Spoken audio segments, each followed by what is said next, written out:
Taata ng'omwoyo atuuse, ye wabeera w'enjawulo. Taata ng'omwoyo atuuse, ye wabeera w'enjawulo, omwoyo atuuse. Yes, hallelujah, hallelujah. Abooluganda Mukama yeebazibwe, neebaza Mukama nti annonze n'olunaku olwaleero njogereko eri abatukuvu be, si lw'amaanyi si lwa buyinza naye olw'ekisa kye ngulumiza erinnya lye. Amannya n'eddoboozi yenza omumbejja wa Yesu NKSM. Nga nsanyusa balaba wano ku mumbejja wa Yesu, lift up your faith altar. Mwasize mutya era mwasibye mutya, buli omu n'akadde ke gy'ali. Weewaawo nange ekitiibwa n'ettendo nkiddiza Mukama nga nkuumye, si lw'amaanyi si lwa buyinza naye lw'ekisangulumiza Mukama. Omulwadde nzikiriza nti wetugenda okuviira wano olunaku olwaleero ogenda kuba nsumuluddwa, afiiriddwa. Nsaba Mukama akunywereze mu kusinza kw'olwaleero. Saba tuveemu nga Mukama awambaatidde omutima gwo mu linnya lya Yesu Kristo, omwana wa Katonda omulamu. Yes, nsaba n'obuwembeefu omupya eyakatwegattako ku lw'okwagala kwa Yesu Kristo. Nsaba n'obuwembeefu likinga, commentinga, subscribinga kona ku notification bell yogenda abafunye obutuuze wano ku mumbejja wa Yesu, lift up your faith altar. Tolemererwa kusharinga, sharingira kayo gwoyina mu linnya lya Yesu Kristo, agenda kunkolera obulungi. Yes, olunaku olwaleero lwa Sunday tugenda kusinza Mukama. Muneegatteko olunaku olwaleero tusinzize wamu Mukama Katonda waffe. Mmanyi nti agenda tusumulula era agenda tuggyayo yonna gye tubadde mu linnya lya Yesu Kristo, omwana wa Katonda omulamu. Wulira ng'omusinza mu ggwe ng'ekikuliko kyonna kita mu linnya lya Yesu Kristo. Yimusa okukkiriza kwo, kkiriza nti mu kusinza kuno omwoyo wa Mukama agenda kukasala, nga omwoyo wa Mukama yakka ku lubereberye ng'abaweereza be bamukoowoola n'amaamira. Naffe tumuyite amaamire mu bulamu bwaffe, amaamire mu mirimu gyaffe, amaamire mu bakama baffe, amaamire mu buli kyaffe, mu ggwanga lyaffe, mu balwadde bawone, mu basibe bateebwe mu linnya lya Yesu Kristo, omwana wa Katonda omulamu. Teekateeka emmeeme yo, wulira ng'omusinza, wulira ng'owulira eminyembe mu ggwe mu linnya lya Yesu Kristo, omwana wa Katonda omulamu. Timwoyo mamira, mamira omwoyo, mamira omwoyo, omwoyo mamira, mamira omwoyo wa Mukama, mwoyo mamira endwadde ziwona, omwoyo wa Mukama, mwoyo mamira. Omwamiro mamire mu buweereza, omwoyo wa Mukama, omwoyo mamira. Mamire mu ggwanga lyaffe, omwoyo wa Mukama, omwoyo mamira. Omwoyo mamira, omwoyo wa Mukama mu baana baffe. Mamira omwoyo wa Mukama mu basibe bateebwe. Mamira omwoyo wa Mukama mu balwadde bawone. Mamira omwoyo mamira mu bankuba kyeyo balabe w'essuubi, mwoyo mamira omwoyo wa Mukama mu balwadde tulabewe njawulo, mwoyo mamira. Mamira omwoyo wa Mukama, mwoyo wa Yuda, mwoyo mutukuvu, mwoyo waffe, mwoyo mamira. Mamira mu basinza bonna, mwoyo mamira. Mamira, mamira gwe mu begayirizi baffe, omwoyo mamira, mwoyo mamira empologoma ya Yuda tulabewo enjawulo, mwoyo mamira. Abeera mu nsozi teine mu nnyanja, ajjudde eggulu n'ensi era ali mu nze annyimusa bwe mba nga nsaba tayinza kundekawo Yesu wange ali nange abeera mu nsozi ole mu nnyanja aggudde eggulu n'ensi era ali mu ffe munda annyimusa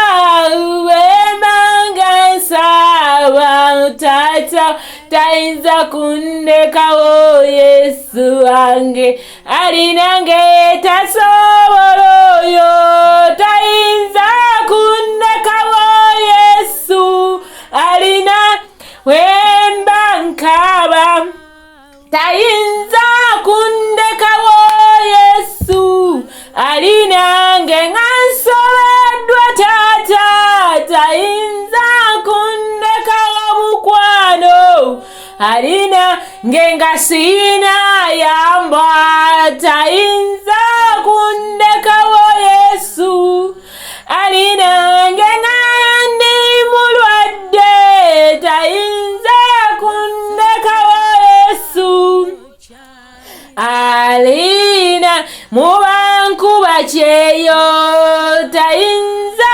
kutulekawo Yesu alina ffe mubakama baffe tayinza kutulekayo Yesu alina ffe mu mirimu gyaffe tayinza kutulekawo taata ina tambula tambula Yesu tambula tukulabe mukwano tambula tambula Yesu tambula tukula dadi wange tambula mubankuba kyeyo tambula tulabe wenjawulo tambula tambula Yesu tambula tukulabe deo tambula mu balwadde bonna ekitiibwa kyo kirabisibwe tambula tambula Yesu tambula tukulabe taata otambula Yesu wange tambula kulabe mukwano ng'owonya mukwano gwange tambula olwane entalo tambula tambula Yesu tambula tukulabe taata tambula tambula lelo mukwano gukomewo tambula tambula Yesu tambula tukulabe tambula nga tusinza tambula mukwano gwange mu wiki tambula Yesu wange mu baana baffe tambula Mukama nga baddayo okusoma mwoyo wa Mukama tambula leero tambula tambula Yesu tambula tukulabe taata tambula mu ggwanga lyaffe mukwano lirabikemu eddembe tambula tambula Yesu otambula tukulabe tambula mu baweereza ba Mukama mukwano amafuta gayike tambula tambula Yesu mbula tukulabe kula Yesu wange tambula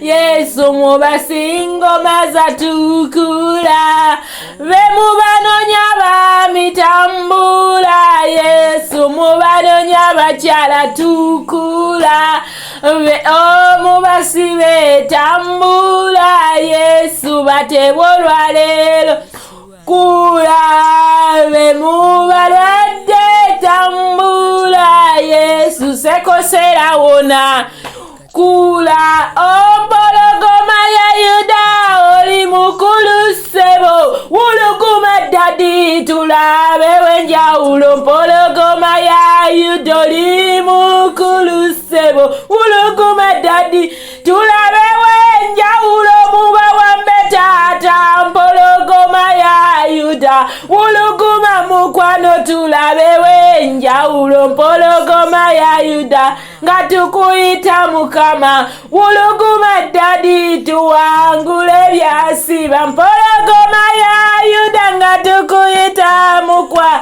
wuluguma musavisi yaffe wano pologoma ya Yuda tukuyita tata wuluguma dadi tusumululwe Mukama wali wabasibe wali wabalwadde nnyo wuluguma Mukama tewali akufaanana pologoma ya Yuda wuluguma tata wuluguma sebotula bewenjawulo abalwadde b'emigongo wuluguma tata wuluguma sebotula bewe njawulo pologoma ya Yuda gwe wuluguma sebo mubalumbiddwa obubi wuluguma tata musavisi yaffe pologoma ya Yuda tuyimuse Mukama owulugume tata wuluguma sebo pologoma ya Yuda wuluguma kabaka tula pologoma ya Yuda gwe wuluguma sebo mubikutelero tutebwe Mukama pologoma ya Yuda tata wulugume endwadde zifuluma obula pologoma ya Yuda tata wange gwe wuluguma sebo tulabewo kuwona obugumba twala mpologoma ya Yuda obutafumbirwa gwe wuluguma tata pologoma ya Yuda tata mubasingo wuluguma tukulabeta pologoma ya Yuda gwe wuluguma sebo wuluguma dadi tulabe wote wa mugwanga lyaffe wuluguma tata wuluguma mukwano tulabe weddembe mu baana basoma wuluguma tata wuluguma dadi tufuneyo fizi mu balwadde abaana wuluguma sebo edadde munnange zikuvunamirenga mu bwavu tata wuluguma dadi obwavu bwonna obwo bukuvunamirenga pologoma ya Yuda wuluguma tata awatali mirimu tukuvun tata pologoma ya Yuda wuluguma tata pologoma ya Yuda wuluguma sebo wuluguma mu wiki gyetugenda otandika tuwanguze emisanvu omubyeyo gyateze mpologoma ya Yuda wuluguma tata nga tumalako mwezi gwe wuluguma sebe bibadde bitukwata wuluguma tata wuluguma dadi tuwangu kabaka wabakabaka omuliro gwokya tuguyita Mukama gwokya ebiziyiza kabaka wabaka muliro gwokya tuguyita tanga tuyingira wiki leka gwokye bizibu byonna ebyo biguvunamire pologoma ya Yuda atawangereka tukulabe eno omukwano w'obuluguma bwoti tewali kisigala kebenga ndwadde genda wuluguma Mukama pologoma ya Yuda wuluguma mukwano ffe tulabe wenjawulo wuluguma dadi Guma ya Yuda wuluguma mukwano ffe tulabe enjawulo. Wuluguma omwoyo omutukuvu, wuluguma mpologoma ya Yuda, wuluguma kikolo kya Yesu, wuluguma mukwano gw'abangi, wuluguma tukusinza tugamba nti oli kabaka, oli mpologoma, oli kikolo kya Yesu. Muffe temuli magezi, tetumanyi kusinza. Weewaawo mukwano gwange, leka nga bwe tusinziza Mukama. Abakadde 24 nga basinza, naffe okusinza kwaffe leka okusiime. Taata abasinza bonna nga basinza, abamalayika nga basinza, okusinza kwaffe kakuwunye evvumbe Mukama. O Katonda omulungi ssebo, nansaawo ebibadde birinza okulemesa okusinza kwaffe. Twewonga wansi w'endagaano y'omusaayi gwa Yesu, tuyita omuliro gw'eggulu okwetooloola buli sekinoomu mu linnya lya Yesu Kristo omwana wa Katonda omulamu. Weebale omwoyo omutukuvu Taata, tujja amaaso go nga tukwebaza gwatumazaako liwiki, weebale gwatumazaako omwezi, weebale gwatumazaako essaawa, weebale gwatumazaako olunaku, weebale gwatumazaako obutikitiki. Katonda wange tunakwebaza kituleke ki mukwano, bingi mukwano Taata, omuka tugenda ku okisigeni Mukama, naye tumalako essaawa ntono ne batukuba bbiiru, naye gwe Katonda omulamu ssebo tokuba bbiiru mukwano. Tukwebaza ku lw'ekirabo eky'obulamu, tukwebaza ku lw'ekirabo ky'owadde abaana baffe eky'obulamu, tukwebaza ku lw'eggwanga lyaffe Mukama, tukwebaza ku lw'ebankuba kyeyo Mukama. Weebale Yesu, tuze kwebaza Mukama nga leero olwa Sabbiiti Mukama, tukwebaza ku lw'ebyokozo ebirungi muffe Mukama, tukwebaza nti otufudde ab'enjawulo Taata, tukwebaza omusumba omulungi, wootali ani yandibaddewo, ani yandifuuse mukwano gwaffe. Weebale omusumba omulungi, weebale ekikolo kya Yesu. Katonda omulamu tujja maaso go, watugamba engendo zaffe tuziringisize ku gwe. Weewaawo Mukama, tuwaayo wiiki eno yonna, omwoyo wa Mukama kulembera, oseeteze ebibadde birema byonna. Omwoyo wa Mukama tuwaayo abaana baffe nga baddayo okusoma, omwoyo wa Mukama kuba ekkubo we litaali. Bangi batandika, bangi bagenda tandika,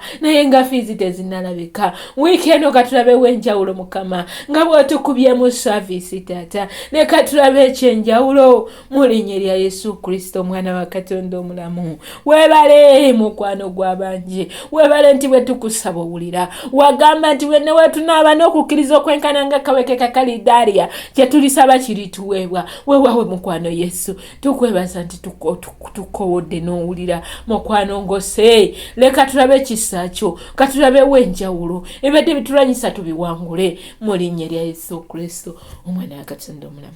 Weebale ku lwa saavisi eno, weebale ku lw'okutuuza obujja mu linnya lya Yesu Kristo omwana wa Katonda omulamu. Weewaawo olunaku luno Taata tuluwaayo gy'oli, saavisi tugiwaayo gy'oli, buli sekinomu tumuwaayo gy'oli, obuweereza bwonna tubuyimusa gy'oli Katonda omulamu. Tufuule ensonga, tufuule obujulizi mu linnya lya Yesu Kristo omwana wa Katonda omulamu. Taata tugamba tujjanga gy'oli, tusabe nga bwe tuti. Kitaffe ali mu ggulu, erinnya lye litukuzibwe, obwakabaka bwo bujje, byagala bikolebwe mu nsi nga ebikolebwa mu ggulu. Twemerera ffe ya leero, sonyiwa okwonoona kwaffe nga naffe tusonyiwa abatuonoona, totutwala mu kukemebwa naye tulokola eri obubisitaani, kubanga obwakabaka n'obuyinza n'ekitiibwa byonna bibyo emirembe n'emirembe. Amiina. Twaniriza obwakabaka mu buweereza bwaffe, twaniriza obwakabaka buli sekinoomu gy'ali, twaniriza obwakabaka mu bankuba kyeyo, twaniriza obwakabaka mu ggwanga lyaffe, twaniriza obwakabaka mu baana baffe, twaniriza obwakabaka mu balwadde abazaala Mukama bazaale bulungi nga bakyala Abaebbulaniya. Weebale omwoyo wa Mukama, weebale omusumba omulungi, ekisa kya Mukama waffe Yesu Kristo n'okwagala kwa Katonda n'okusa kimwe ky'omwoyo omutuukirivu eri naffe ffenna n'eri abooluganda bonna mirembe gitaggwa. Amiina. Ekisaaso kitambuleko buli sekinomu, ekisaaso kituwanguzise, ekisaaso kituwozese, ekisaaso kituyisa wabadde watulema mu linnya lya Yesu Kristo omwana wa Katonda omulamu. Weebale omusumba omulungi, weebale kabaka w'abakabaka. Yesu haleluya. Mbakristo nnyo mu kusinza kwaffe, mwebale kuneegattako mwenna abaneegaseeko. Mukwano teweerabira ku sharinga, abo bonna basubscribe abakomawo buli lunaku mukwano ne muyimirira wamu nange, mbeebaza olw'ekisa ekyo kingi Mukama kyabakozesa ne mujja ne muyimirira wamu nange. Abapya bakatwegatteko teweerabira mukwano kusubscribinga, kulikinga, commentinga wamu n'okukona ku notification bell ofuuka omutuuze ku lift up ya faith altar mumbejja wa Yesu. Yes, mbaagala nnyo naye Mukama yasinga okutwagala. Sina kyensobola bba mikwano. Sina. Mbagaliza olunaku olulungi. Sunday nungi. Happy blessed Sunday. Sigadde omumbejja wa Yesu NKSM. Shalom, shalom, shalom. Dawe biwomvu kankuleko ofuge tata wange nkuyita ofuge sebo katukuleko ofuge mu